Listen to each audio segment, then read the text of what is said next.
Hey everybody, it's Javad, and wanted to do a little video for you guys on a kit from CSS called the P215 kit. So I've known Dan Poinsett and Carrie Arms for a couple years now, and super great guys, and recently they took over CSS like in the past year.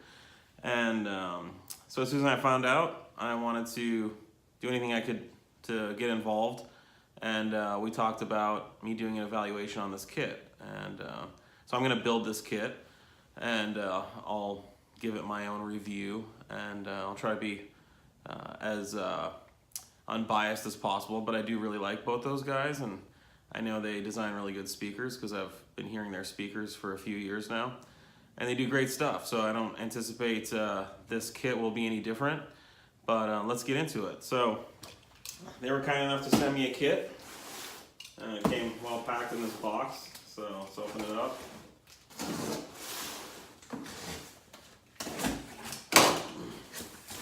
Alright, I'll just pull this stuff out here and we can see what's in the box. And you know, from what I know, there's some Satori woofers in here, and those things are like, you know, they're beautiful, so we'll get to fondle those. So let's see.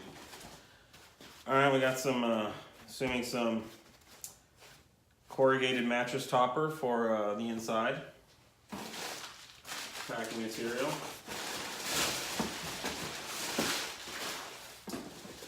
A couple port tubes here. From what I could tell from some of their posted measurements, they're targeting a 50 Hertz port tuning frequency. Looks like the enclosure is quite flat, so about 60. It's about minus 5 dB down at 50, which is not bad at all for a tiny little bookshelf like this. Comes with these adjustable ports.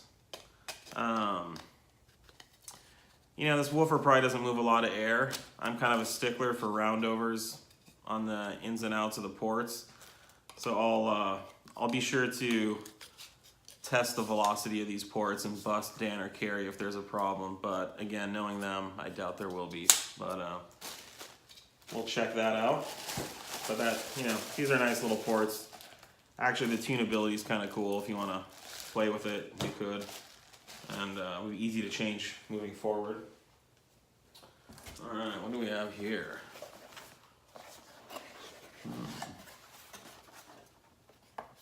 Got a little box with some dome tweeters peeking out here, saying hello.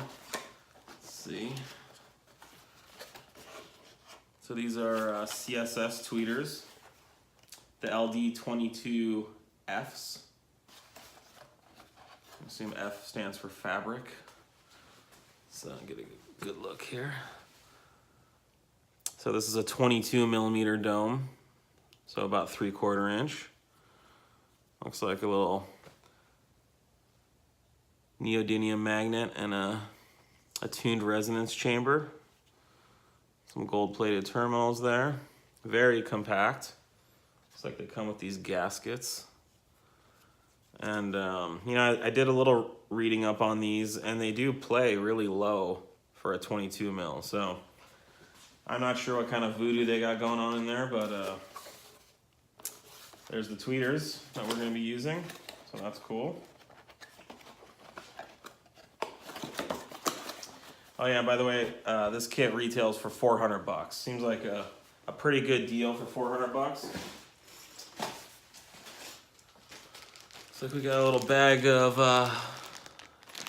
spade terminals, some screws, and some zip ties, and looks like some hookup wire. So I honestly love these little terminals. I'm not a big fan of soldering onto my speaker terminals. I guess, you know, if I thought I was only going to ever install that driver once, then sure, you know. But I do a lot of messing around and tweaking and swapping things in and out, and you know, with that amount of in and out, just soldering that many times, it just it's hard on the terminals, it's hard on the speaker, and frankly, it's a pain in the butt. So I come from the automotive world. Everything in the automotive world is crimped. There's not a lot of things soldered in your car except the circuit board and things like that. So I'm a big fan of crimping, and I personally don't have any issues with it. Of course, if you screw up crimping, you could screw up soldering, so anything gets screwed up. Anyways, that's nice. Looks like we got some type of 2-conductor wire. I'm assuming that they pre-cut these for us to use for the crossovers. Ooh. Speaking of crossovers, this is honestly the part I'm most excited about, so let's check it out. Model P215 standard crossover. They proudly proclaim extensively engineered, exhaustively evaluated, perfection in every box. Wow, that's some good marketing lingo, guys. I'm gonna make sure that we've got perfection here, but let's check this out. Ooh. Check that out. So this is a 3D printed mounting board for the components. It's not really a circuit board, but I guess it serves a similar function. And this is slick. I do 3D printing at my company, but our machines are busy prototyping automotive products. But they even have the component values listed. And looks like the components fit nice and tight in their spots, with spots for zip ties. Be impossible to screw this up. This is really cool. So we got 2 of those.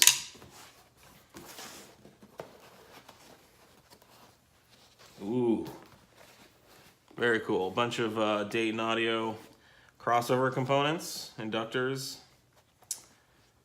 capacitors. These are laminated steel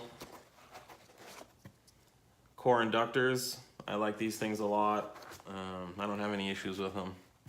So great, cool stuff. No electrolytics anywhere. This is great. So we got 12 microfarad here.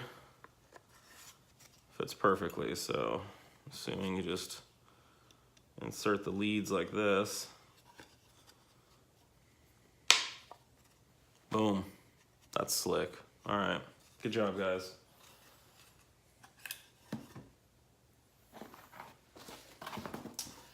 All right, let's keep going so this video isn't like an hour long.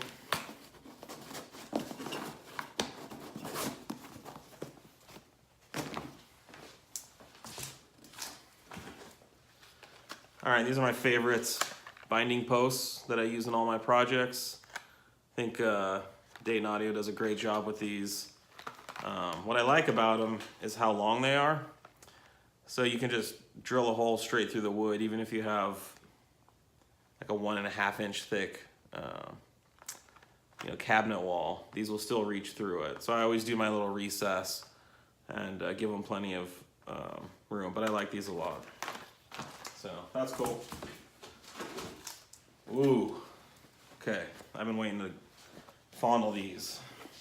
So this is the 5-inch Satori, I don't know if you can see this, MW13P-8.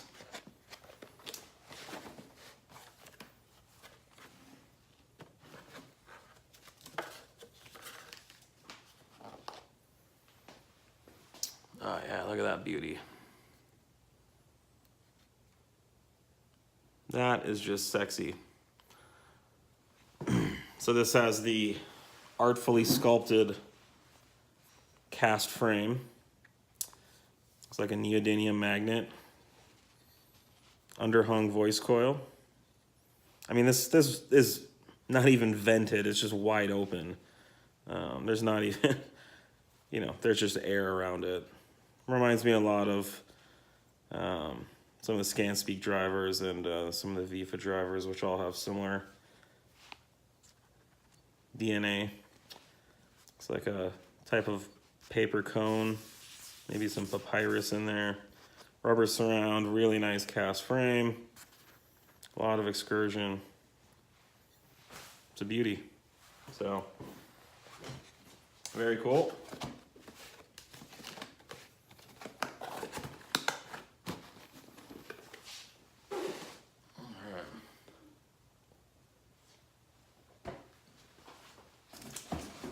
2 of those.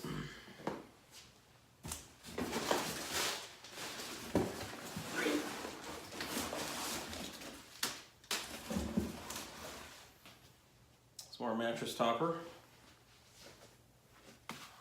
And the flat pack. I'm looking forward to checking this out. I really like what they're doing with flat packs, how they're making them have positive engagement and rabbits and dados.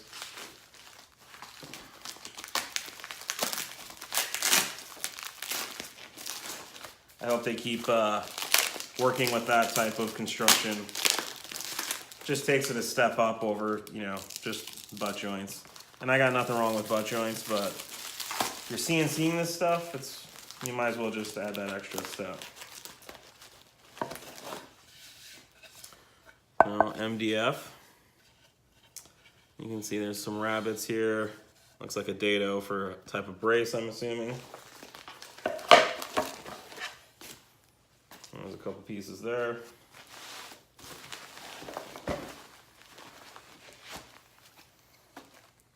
Brace of some sort.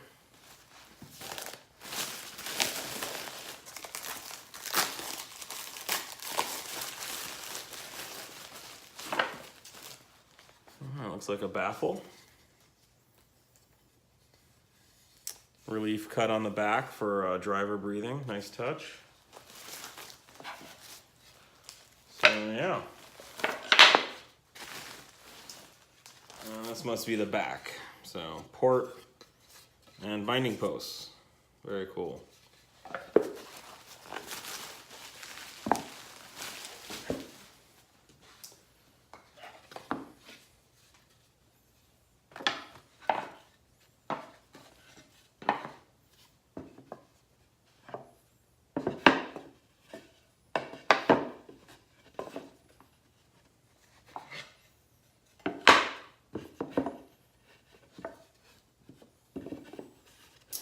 So yeah, it goes together nicely. I'm looking forward to this. So I'm gonna do something cool with the finish. I'm not sure what yet. I got some different laminates and maybe some different veneers, and we'll see. I want them to look cool, and then I'll also do all my standard measurements and testing as well. So look for a build thread on the project pad soon, and some more impressions. So I'll treat these like a project. I'm looking forward not to having to build them all with as much work as I usually have to do. So anyways, thanks for watching, and stay tuned. Thanks, guys.